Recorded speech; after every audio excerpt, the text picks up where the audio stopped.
સૌને મારા નમસ્કાર. પૂર્ણ પુરુષોત્તમ ભગવાન શ્રી કૃષ્ણના ચરણોમાં વંદન.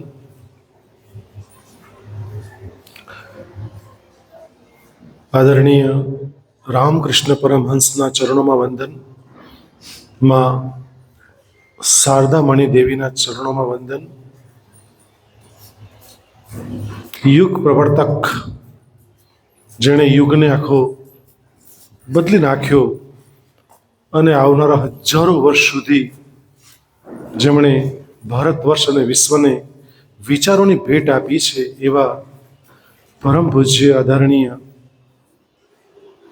સ્વામી વિવેકાનંદના ચરણોમાં વંદન કરું છું. મિત્રો, આજે એક અલગ દિવસ આપણા માટે છે. સ્વામી વિવેકાનંદ જન્મ જયંતિના પ્રસંગની અંદર પોતાના વિચારો પ્રસ્તુત કરવા ઘણા બધા સંશોધન પછી મેં અશ્વિનભાઈને કીધું કે આપણે ડૉક્ટર જનકભાઈ પારેખને બોલાવીએ. જનકભાઈ પારેખને ગાંધીજી ઉપર સાંભળવા પણ તમે કલાકોના કલાક સાંભળ્યા કરશો. અદ્ભુત પકડ છે. એવા આજના કાર્યક્રમમાં ઉપસ્થિત ડૉક્ટર જનકભાઈ પારેખ, જે આદરણીય મારા પરમ મિત્ર, વડીલ મિત્ર છે. આજના કાર્યક્રમમાં મારા vice principal doctor Hiteshbhai, doctor Ashwinbhai, Hemant, Divyani, Ashaben, તમામ અધ્યાપક મિત્રો અને વલ્લા દીકરા દીકરીઓ, જેના વિશે જનકભાઈ તો કહેશે જ આપને, ઓથેન્ટિક પર્સન છે. પણ મારે બે ત્રણ વાત આપ સમક્ષ એટલા માટે પ્રસ્તુત કરવી છે કારણ કે 29/11/91 જે દિવસથી કોલેજમાં મારી એપોઇન્ટમેન્ટ થઈ અને 29/11/91 માંડીને 2002માં મેં અધર પુસ્તક વાંચવાનું શરૂ કર્યું, બીજા પુસ્તકો વાંચવાનું શરૂ કર્યું. એમાં મારા જીવનને જેણે ધડ મૂળથી બદલી નાખ્યું એવા કેટલાક ચુનંદા ઓથરો છે, લેખકો છે. તે પૈકી સ્વામી વિવેકાનંદ જેમ જેમ જેમ જેમ હું વાંચતો ગયો, અનુભવતો ગયો, ત્યારે મેં નક્કી કર્યું કે સ્વામી વિવેકાનંદ એ મારા ગુરુ પણ છે અને મારા જીવનનું રોલ મોડેલ પણ છે. એમણે જ્યારે વેદાંત ઉપર પ્રવચન કર્યું, આત્માને પરમાત્માની વાત કરી. મિત્રો, દરેક આત્માની અલગ અલગ ક્વોલિટીઝ છે. જે લોકો પુણ્યના કામ કરે છે એ પુણ્યાત્મા છે. જે લોકો દુષ્ટ કામ કરે છે દુષ્ટાત્મા છે. જે લોકો મહાન કામ કરે છે મહાત્મા બુદ્ધ મહાત્મા છે.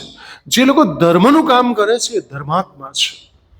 Supreme quality of atma is a devatma. Supreme quality is atma. એ તમે કૃષ્ણ લઈ શકો, ભગવાન શ્રી રામ લઈ શકો છો. આ સુપ્રીમ ક્વોલિટી છે આત્માની, અને એની કરતા પણ ઉપર એક છે, તે પરમ તત્વ છે, પરમાત્મા છે. અને હું બહુ આત્મવિશ્વાસપૂર્વક કહી શકું કે સ્વામી વિવેકાનંદ એ શિવનો અવતાર હતા. કારણ કે માતાએ બહુ પ્રેયર કરી બિલ્લેશ્વર મહાદેવની અને એમને સંતાન આપ્યું. એનું નામ જ બાળપણમાં ઘરમાં બિલ્લો નામ રાખેલું, બિલ્લેશ્વર મહાદેવ આપેલું એક સંતાન એ બિલ્લો હતું. મિત્રો, મારે એક વાત ખાલી શેર કરવી છે કે જ્યારે શિક્ષણ પૂરું કર્યું અને પછી ગુરુની શોધમાં જ્યારે નીકળે છે ને, કાશીમાં બધી જગ્યાએ બહુ ભટકે છે, બધાને પૂછે છે કે મારે ગુરુ બનાવવા છે. ગુરુ બનાવવા તો ઘણા બધા તૈયાર હતા, પરંતુ એમનો પ્રશ્ન બહુ જબરદસ્ત હતો. એ પૂછતા હતા કે તમે ઈશ્વરને જોયો છે? ત્યાં આગળ બધા ઝાંખા પડી જતા.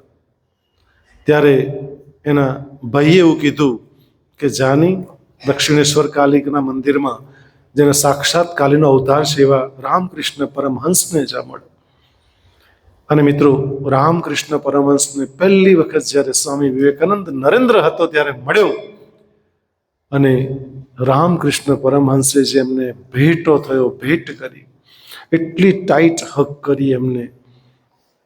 રામકૃષ્ણ પરમહંસની બધી શક્તિ નરેન્દ્રમાં ટ્રાન્સફોર્મ થઈ ગઈ અને પછી સ્વામી વિવેકાનંદ બન્યા. અને એમનો રામકૃષ્ણ પરમહંસનો સાક્ષાત્કાર જ્યારે 1893માં શિકાગો પરિષદમાં ગયા ત્યારે એમનું પ્રવચન સાંજનું હતું, પણ સવારની પૂર્વ પહેલું ગોઠવાયું. અને જ્યારે એમણે પ્રભુને પ્રાર્થના કરી અને ગુરુને યાદ કર્યા, સામે જાણે રામકૃષ્ણ બોલતા હોય અને સ્વામી વિવેકાનંદ એની વાણી ઉચ્ચારતા હોય એવો સાક્ષાત્કાર થયો મિત્રો. તો ગુરુનું જીવનમાં અતિ મૂલ્ય છે કે તમારા જીવનમાં કોઈ મેન્ટોર હોવો જોઈએ, તમારા જીવનમાં કોઈ ગુરુ હોવો જોઈએ. અને જો ગુરુ નથી તો જીવન મિત્રો નકામું છે. કારણ કે વૈરાગ્યવતીની વાર્તા આપણને સૌને ખબર છે કે વિષ્ણુની બહુ મોટી ભક્ત અને એક ચોર લૂંટારો આવે છે અને એને ઘરેણાં પહેરેલા હતા. રાજાની દીકરી હતી, ઘરેણાં પહેરાતા, હું ટૂંકમાં કહી દઉં ખાલી, એ ઘરેણાં પહેરાતા ચોરે ઘરેણાં ઉતારવા માટે એને પાણી આપ્યું. ચોર હતો તો મંદિરમાં સેવા કરતી, ભગવાન વિષ્ણુની સેવા કરતી કરતી એને પેલો ચોર આવ્યો, પાણી માંગ્યું. તો પાણી આપતી વખતે પેલા ચોરે પ્રશ્ન કર્યો કે તારા કોઈ ગુરુ છે તો હું તારા હાથનું પાણી ગ્રહણ કરું. સાહેબ આવું પહેલા જન્મ સંસ્કારો હતા આવા કે તમારો કોઈ ગુરુ હોય તો જ હું તારા હાથે પાણી ગ્રહણ કરું. પેલી સ્ત્રીએ એવું કીધું વૈરાગ્યવતી કે મારો એવો કોઈ ગુરુ નથી. તો કે તમે જ ગુરુ મારા બની જાઓ. તો કે તમારે મને ગુરુ બનો તો આપણે અહીંયા મંદિરમાં નહીં બની શકીએ, તો જંગલમાં આવવું પડે. જંગલમાં ગયા કે બધા ઘરેણાં ઉતારો, બધા ઘરેણાં ઉતરાવી દીધા અને પછી જળ સાથે બાંધી એને બાંધીને એવું એટલે ખાલી વીંટ્યું, દોરો વીંટ્યો કે ભાઈ હું જ્યાં સુધી નહીં છોડું ત્યાં સુધી તમારે છૂટવાનું નહીં. હવે સાંજે નહીં આવે એટલે પિતાશ્રી રાજન હતા એટલે ઘોડા લઈને આવ્યા કે તું એ કેમ બંધાઈ ગયેલી છે? અને પેલો ચોર કહી ગયેલો કે હું આવીને છોડીશ ત્યારે જ છૂટવાનું તારે. આ સત્ય ઘટના છે મિત્રો, આલેખાયેલી ઘટના છે. તો રાજાને ના પાડી કે તો પિતાશ્રી છતાં પણ મારો ગુરુ આવશે તે જ મને છોડશે. બીજે દિવસે ગયા તો મંદિરમાં કોઈ ઘંટનાદ નહીં, કોઈ સેવા નહીં, કઈ પૂજા નહીં, કોઈ કચરો નહીં, કશું જ નહીં, કોઈ પોતા નહીં, કશું જ નહીં. એટલે ભગવાન વિષ્ણુ નારદજીને આદેશ આપ્યો કે તમે જાઓ, આ કાં છે? મારી ભક્તાણી કાં છે? જ્યારે નારદ જાય છે ને એને વૈરાગ્યવતીને બાંધેલી જુએ છે તો કે તમે છોડી કાઢો. નહીં નારદજી, આપને પ્રણામ છે, પણ મારો ગુરુ આવશે તે જ મને છોડશે. અને નારદજી ભગવાન વિષ્ણુને જઈને કહે છે કે આ તો નથી છૂટતી, તમારે આવવું પડશે. સાક્ષાત ભગવાન વિષ્ણુ પધારે છે.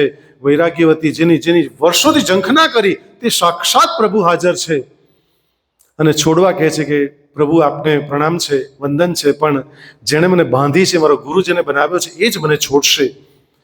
અને ભગવાન વિષ્ણુ નારદને આદેશ કરે છે કે પેલાને શોધી લાવો. ના પાડી ત્રણ જણ કે ચોર હતો, તને ઘરેણા ઉતારી ગયો, તને બાંધી ગયો. નહીં, મારા ગુરુ છે એ જ મને છોડશે. નારદ મુનિ શોધવા ગયા તો ક્યાંક ચોરી કરતો હતો. ચોરને પકડીને લાવ્યા કે એટલો બીતો હતો. ભગવાન વિષ્ણુને પ્રણામ કર્યા કે તું પહેલા આને છોડ.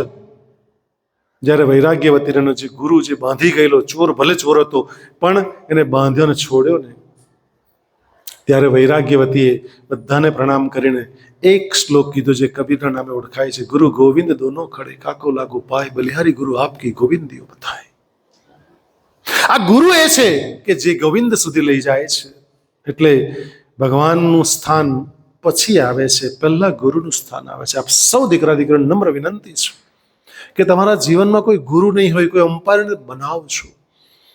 લાલો મૂવી આવી ગયું, બધાએ જોયું, બહુ ગમ્યું. એનો જે એક્ટર છે દારૂડિયો છે, ગમે ત્યાં પડી રહે છે, પત્ની સાથે ગમે તેમ ઝઘડો કરે છે. પણ મિત્રો જ્યારે ભગવાનના શરણમાં જાઓ છો ને બધા જ ગુનાઓ માફ થઈ જાય છે. કરેલા તમામ પાપો નામ સ્મરણથી નષ્ટ થઈ જાય છે. એટલે હું વારંવાર કહું છું કે તમે જ્યારે પણ ફ્રી હોવ, હરે કૃષ્ણ કૃષ્ણ કૃષ્ણ હરે હરેની ધૂન તમારા હૃદયમાં ચાલવી જોઈએ.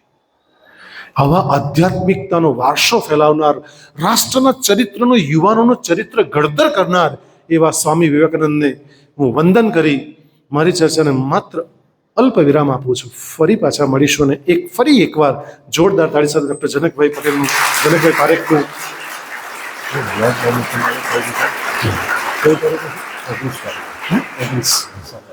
એક નાની સૂચના છે. હિતેશભાઈ સારું તો યાદ કર્યો, મેં મારા મિત્રોને કહ્યું મને યાદ કરાવજો. એક નમ્ર વિનંતી છે કે 19 તારીખે સાહેબ આપણે તો બ્લડ ડોનેશન કેમ્પ રાખેલો છે. એટલે આપને દીકરા આગળ આવી જાઓ. નમ્ર વિનંતી છે કે એટલીસ્ટ દરેક આમાં બેઠેલા તમામ બાળકો પોતાનું નામ અશ્વિન સરને લખાવે અથવા હેમંત સર કે દેવ્યાની બેનને લખાવે કે તમે ભલે વજન નહીં હશે, તમારું HB ઓછું હશે તો નહીં જ લેશે, તમારી ઉંમર ઓછી તો નહીં લેશે, પણ તમે નામ લખાવો કમ્પલસરી. તમે એકવાર તમે ચેક કરો ડૉક્ટર પાસે. અને મેક્સ ટુ મેક્સ વિદ્યાર્થીઓ, જ્યારે 4 વિદ્યાર્થીઓ આપણી કોલેજમાં ભણતા હોઈએ અને 200-300 બોટલ પણ જો આપણે રેડક્રોસને નહીં આપી શકીએ, માનવતાનું ઉત્તમ કામ છે દીકરાઓ. કારણ કે બ્લડ કોઈ જગ્યાએ ફેક્ટરીમાં બનતું નથી. Try to understand. ડૉક્ટર સાહેબ હાજર છે, હું તો શું કહું અંગે વધારે તો. બ્લડનું કોઈ ફેક્ટરી નથી દીકરાઓ.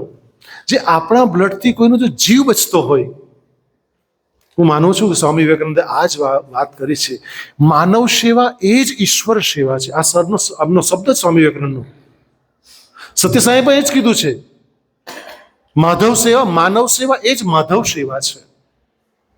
તો આપ દીકરા દીકરીઓને તમામને વિનંતી કરું છું કે મોટા પાયે જેટલા પણ બેઠેલા બધા જ પોતે 19 તારીખે સવારે 9 વાગે આવી જાય, 8 વાગે આવી જાય અને પોતાની લાઈનમાં ઊભા રહીને પોતાનો ચેક પણ કરાવે અને બ્લડ ડોનેટ કરે. બ્લડ આપ્યા પછી ક્યારેય ઓછું થતું નથી. તમે બિલકુલ ચિંતા નહીં કરશો. અને હંમેશા મેં તમને એક વાત શીખવી છે કે હંમેશા આપનાર મહાન છે. આપનારનો હાથ ઉપર રહે છે, લેનારનો હાથ નીચે રહે છે. હંમેશા દાતા બનો દીકરાઓ.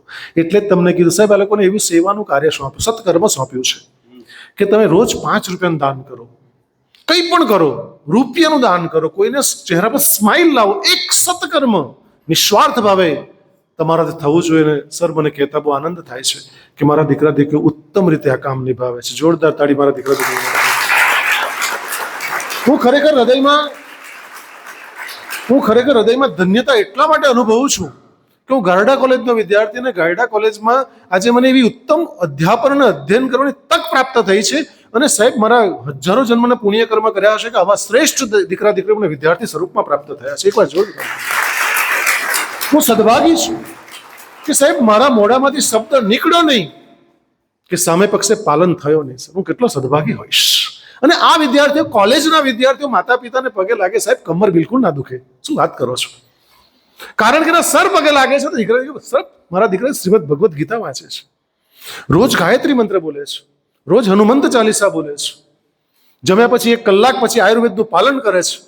સર આવા તો કેટલાય નિયમોનું પાલન મારા દીકરા દીકરીઓ કરે છે.